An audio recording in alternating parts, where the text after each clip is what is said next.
आज मैं बता रही हूँ धर्मवीर भारती द्वारा लिखित उपन्यास एक सच्ची प्रेम कहानी। अगर पुराने जमाने की नगर देवता की और ग्राम देवता की कल्पनाएं आज भी मान्य होती तो मैं कहता कि इलाहाबाद का नगर देवता जरूर कोई रोमांटिक कलाकार है। ऐसा लगता है कि इस शहर की बनावट, गठन, जिंदगी और रहन सहन में कोई बंधाए नियम नहीं, कहीं कोई कसाव नहीं। हर जगह एक स्वच्छंद खुलाव, एक बिखारी हुई सी अनियमितता। बनारसी की गलियों से भी पतली गलियां और लखनऊ की सड़कों से चौड़ी सड़कें, यॉर्कशायर और ब्राइटन के उपन्यासों का मुकाबला करने वाले सिविल लाइन और दलालों की गंदगी को मात करने वाले मोहल्ले मौसम में भी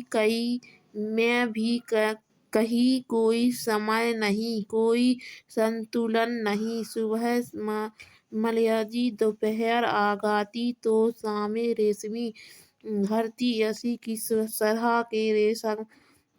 तरह के रेगिस्तान की तरह बालू भी मिले, मालवा की तरह हरे भरे खेत भी मिले और ऊसर और परती की भी कमी नहीं। सचमुच लगता है कि प्रयाग का नगर देवता स्वर्ग कुंजों से निर्वासित कोई मनमोजी कलाकार है, जिसके सृजन में हर रंग को ढोरे है। और चाहे जो हो, मगर इधर कुवार कार्तिक तथा उधर बसंत के बार और होली के बीच के मौसम में इलाहाबाद का वातावरण नैस्टैल्जिक और पेंजी के फूलों से भी ज्यादा खूबसूरत और आम के बोरों की खुशबू से भी ज्यादा महकदार होता है। सिविल लाइन हो या अल्फ्रेड पार्क,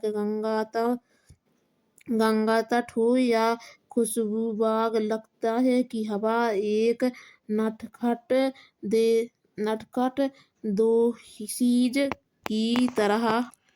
दोशीजा की तरह कलियों के आंचल और लहरों के मिजाज से छेड़खानी करती चलती है। और अगर आप सर्दी से बहुत नहीं डरते तो आप जरा एक ओवरकोट डालकर सुबह सुबह घूमने निकल जाएं तो इन खुली हुई जगहों की फिजा इठलाकर आपको अपने जादू में बांध लेगी। खासतौर से पेय फटने के पहले तो आपको एक बिल्कुल नई अनुभूति होगी। बसंत के नए नए मौसमी फूलों के रंग से मुकाबला करने वाली हल्की सुनहरी बाल, सूर्य की अंगुलियां, सुबह की राजकुमारी के गुलाबी वृक्ष पर बिखरे हुए भौराले गेसुओं को धीरे धीरे हटाती जाती हैं और क्षितिज पर सुनहली रुड़ाई बिखरी पड़ी।